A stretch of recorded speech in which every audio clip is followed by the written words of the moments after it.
Bom, dando continuidade então ao nosso conteúdo, falaremos hoje sobre a expansão e a formação do islamismo, certo?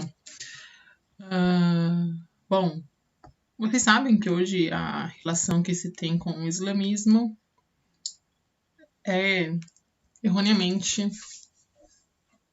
as ideias terroristas. Eu sou completamente contra esse rótulo e acho que vocês deveriam entender muito mais sobre a cultura árabe e a religião, o islamismo, essa construção, para também, né, tirar essa ideia de que todo árabe é terrorista. Acontece e tem um motivo para isso acontecer, tá?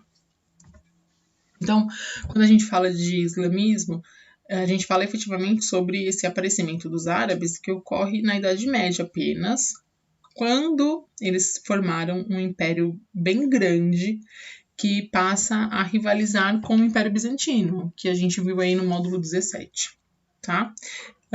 E também com o Império Persa. Então, para o Ocidente, com o Império Bizantino, e lá no Oriente, com os persas, que vocês estudaram no bimestre anterior. Essa rápida expansão dos árabes, que vai acabar gerando aí um elemento muito importante na história da Idade Média, vai acontecer por conta da unificação política e religiosa da Arábia, que vai ser feita pelo Maomé, tá? Que é o criador aí desse grande império.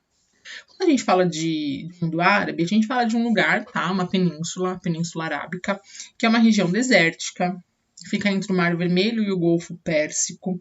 É uma região muito grande. Naquele momento, ela era aparentemente vazia, com vários oásis, postos de caravanas, de pessoas que ficavam de um lugar para o outro, fazendo comércio, atrás de possibilidades de alimentação, de produtos, né, de sobrevivência, efetivamente. Essas rudes condições de vida ali da região mostram o porquê que os povos eles eram isolados. Então, assim, eles não tinham, né, uma unidade porque eles não tinham uma possibilidade de se unirem. Eles ficavam isolados. Igual a gente está hoje em isolamento, imagina que esse isolamento é por conta de uma seca muito grande. Então, a gente, aqui eu tenho água. Será que se eu for até o outro lado da rua vai ter água? Então, melhor eu ficar aqui do que eu atravessar o deserto. Eu posso morrer, posso ser atacada. Então, várias coisas acabavam fazendo com que esses povos vivessem isolados ali na Arábia, tá? Bom, quando a gente fala de religiosidade, aí sim a gente acha que acaba trazendo efetivamente, né, essa ideia do mundo árabe e do islamismo. A palavra islamita significa submisso a Deus e a palavra muçulmano significa crente. Então, os árabes eles acreditavam em espíritos antes de haver a conversão, tá? Acreditavam em espíritos. Esses espíritos eles eram representados por árvores e pedras e acreditavam em várias outras divindades subordinadas a um grande deus, o Alá. Então imagina assim, mas se a gente for pegar, por exemplo, falando de mitologia grega, só para vocês terem uma linha de comparação, tá? Tipo, Zeus e Alá seriam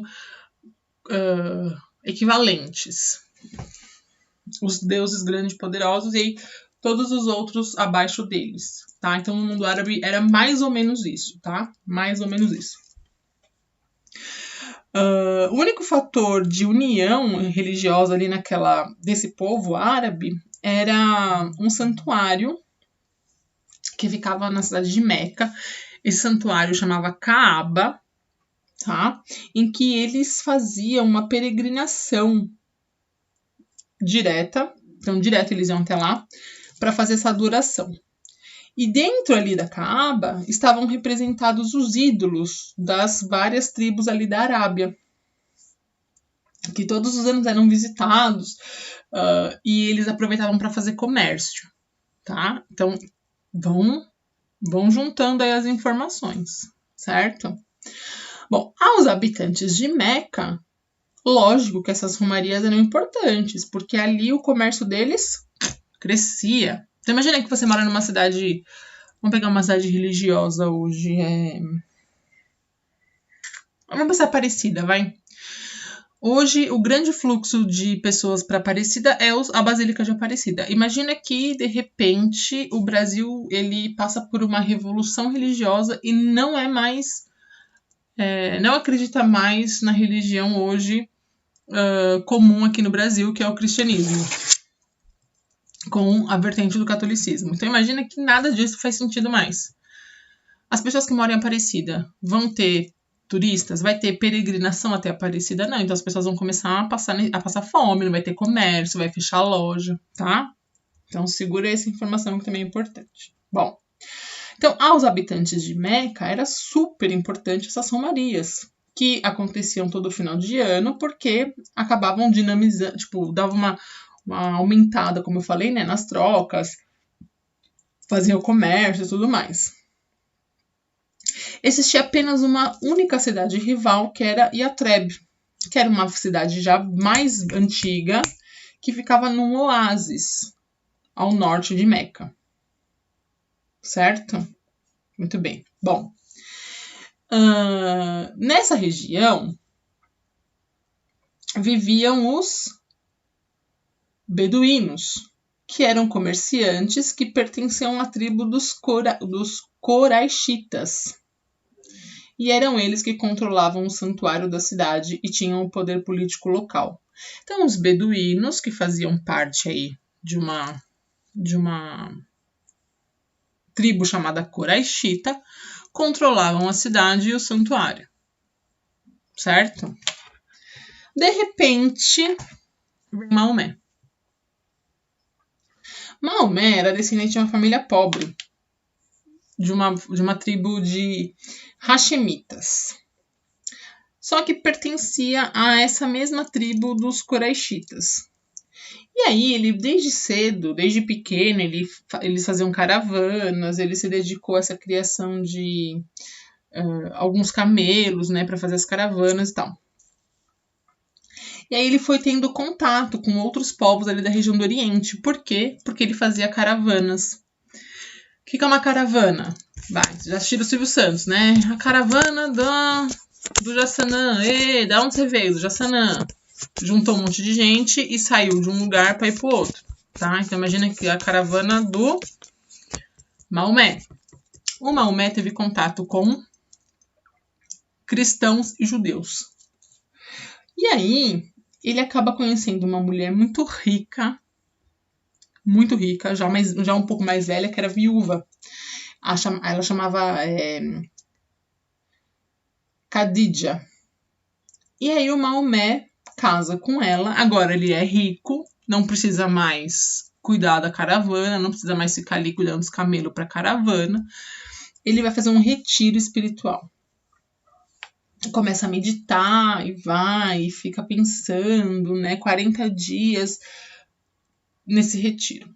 Diz Maomé que nesses 40 dias em que ele viveu lá no retiro, ele teve uma visão do anjo Gabriel, e que o anjo Gabriel teria dito a ele o seguinte: a sua missão é propagar uma nova religião com uma essência baseada em Maomé, tu és o profeta do Deus único Alá. Bom, é uma história muito semelhante à história do cristianismo. Então, nós saímos agora de um contexto politeísta dos árabes e entramos num contexto monoteísta, que é primeiramente dos judeus, com Javé, e depois o cristianismo com a vinda de Jesus Cristo. Certo? Estão acompanhando? Bom. Maomé volta, então ele se converte, depois ele volta, converte todos os seus familiares e em seguida ele começa a tentar convencer os Coraixitas a se converterem. Os Coraixitas falam para ele: Maomé, você tá maluco? Se eu me converter, se todo mundo aqui se converter, se os árabes inteiros se converterem, quem vai fazer comércio com a gente, Maomé? Quem é que vai vir lá de não sei onde até aqui pra vir ver a Kaaba? A gente vai morrer de fome, Maomé. Tá maluco? Não, isso é um absurdo, não sei o que. Maomé, então, começa a ser perseguido. E aí ele foge para Yatreb, que é a cidade rival.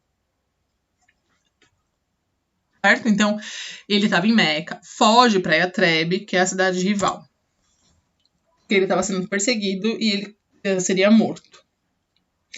Yatreb muda de nome, tá? E passa a chamar, desde que isso acontece, de Medina. Desde que o Maomé foge de Meca para Yatreb, Yatreb vira Medina.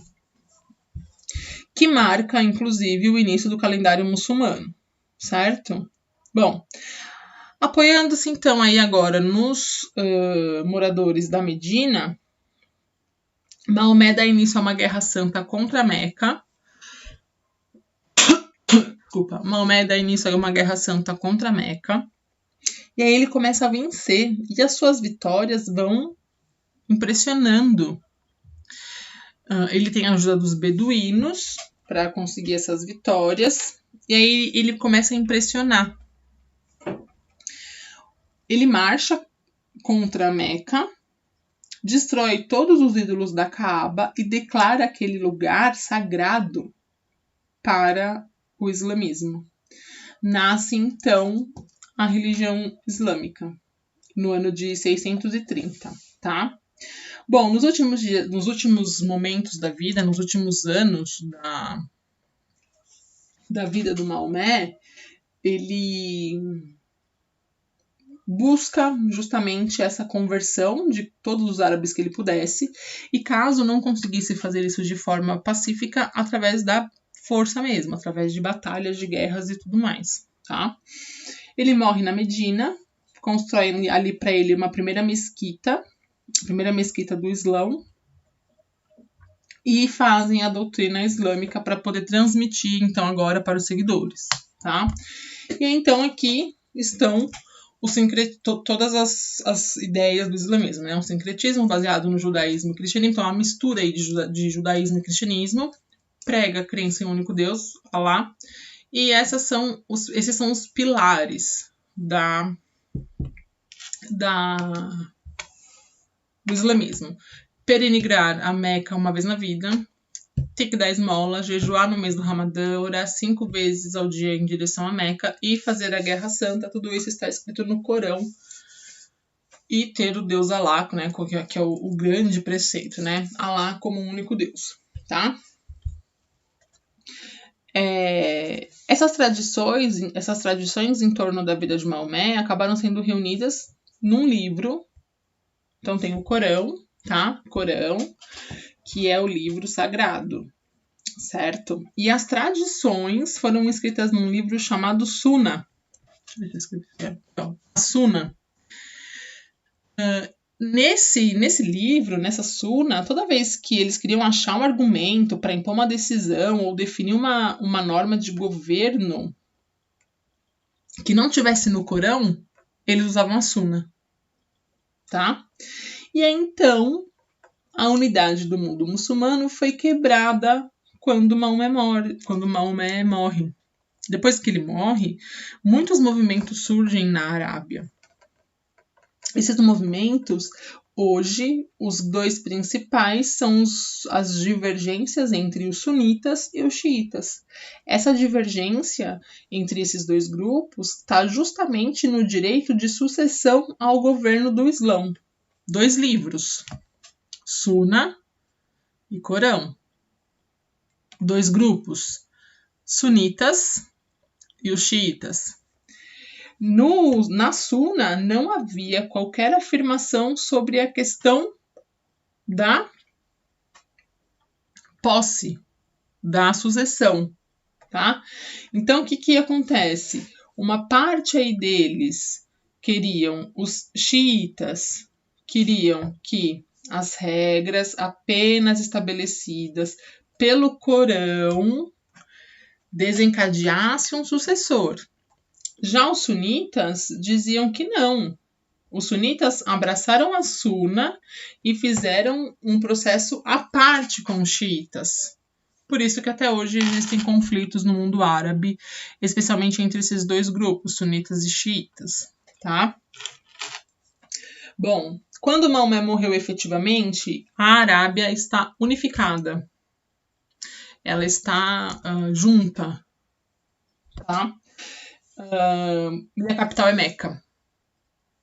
Essa é o local da capital do Império Árabe, porque, segundo Maomé, Alá queria todos os árabes unidos sob uma única tutela. E a capital era Meca, tá?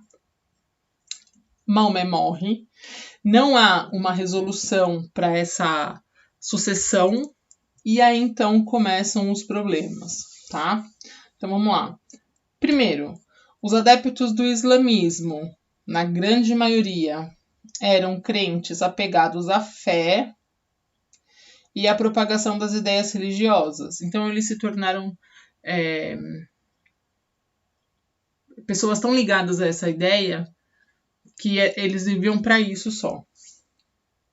Segundo, então problemas aí, né? O primeiro é esse. O segundo problema, surgiram de imediato dois homens, os dois primeiros califas, o Abu Bakr e o Omar, que perceberam um vazio de poder e fizeram o quê? Assumiram a sucessão e a herança do Maomé e começaram a exercer uma autoridade militar, civil e religiosa. Então, depois de um ano que o Maomé estava morto e que o Abu e o Omar tinham tomado já o poder, o Abu Bakr consegue eliminar os focos de resistências onde havia aí ao longo de todo o Império e fazem a unificação da Península Arábica, certo? E aí ele começa o processo de expansão. Essa expansão islâmica, ela vai ser iniciada logo após a morte do Maomé, especialmente pelas mãos aí do Abu Bakr. Beleza? Estão entendendo aí, turma? E aí ele coloca uma pimenta nisso tudo, que é a Guerra Santa contra os infiéis. E aí sim, né? Toda essa questão psicológica, a atração pelo paraíso muçulmano, que recompensas não só materiais, mas também pós-morte, um céu com mel e leite. Então a gente tem que pensar em todo o contexto. Um lugar pobre, sem água, não conseguiam fazer agricultura, era muito difícil, muito difícil. Então, assim, era uma pobreza extrema que vai gerar toda essa vontade de ter alguma coisa. E eles encontraram como uma boa forma de garantir recompensas expandir o islamismo, nem que para isso houvesse e se fizesse uma guerra. Tá? Bom, então o Abu Bakr vai fazer todo esse processo de eliminação de focos de resistência e o Omar vai ser o principal califa da dinastia Hashemita. Ele consegue conquistar a Síria, a Palestina, a Pérsia e o Egito. Então, eles andaram aí bastante, tá? Aqui, ó, Omar, califa dos Hashemitas, vai conquistar grandes territórios. Bom, aí é necessária uma substituição dos califas hashemitas, tá? Então, a substituição dos califas hashemitas pelos omíadas mudou a dinastia, tá?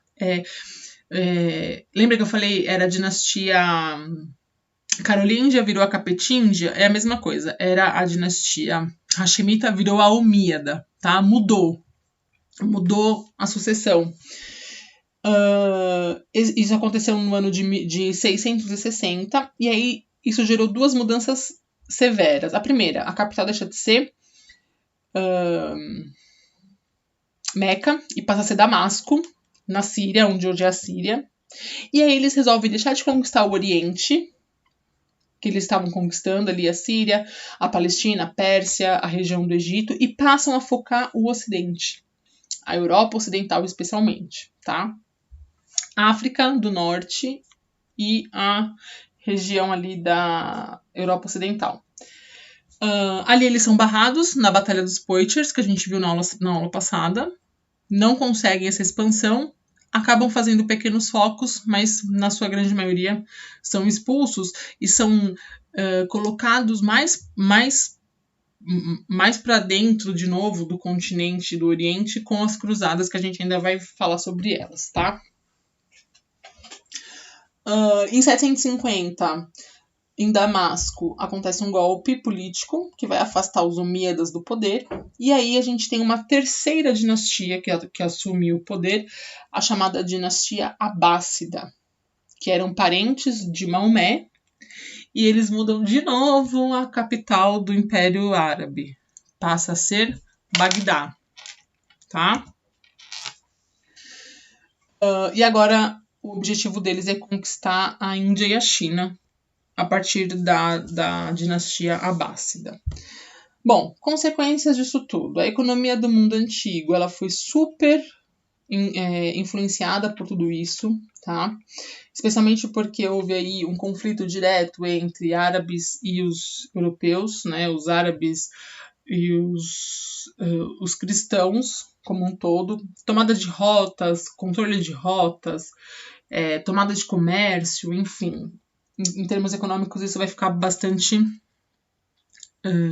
evidente, tá? E isso vai gerar uma necessidade de uma busca de, tipo, eu tô com uma crise, eu não consigo até, imagina você lá na Europa, tá? Pô, eu tô com uma crise grande de comida, eu não consigo ir até a Ásia pegar comida e voltar, então eu vou ter que me arrumar aqui mesmo. E aí vem o feudalismo. É a partir daí que a gente tem um grande florescimento do feudalismo, o feudalismo que pregava a autossuficiência, a ruralidade, totalmente agrária, né, na sua base total agrícola, agrária, e acaba então transformando a história da humanidade com esse modo de produção super importante para a história, que é o feudalismo, que a gente vai ver nas próximas aulas, tá? Bom, façam aí as suas atividades. Aqui a gente termina módulos 20 e 21. Tarefa de casa, tarefa de classe feita. Dúvidas, estou à disposição de vocês, tá bom? Um beijo e até a próxima.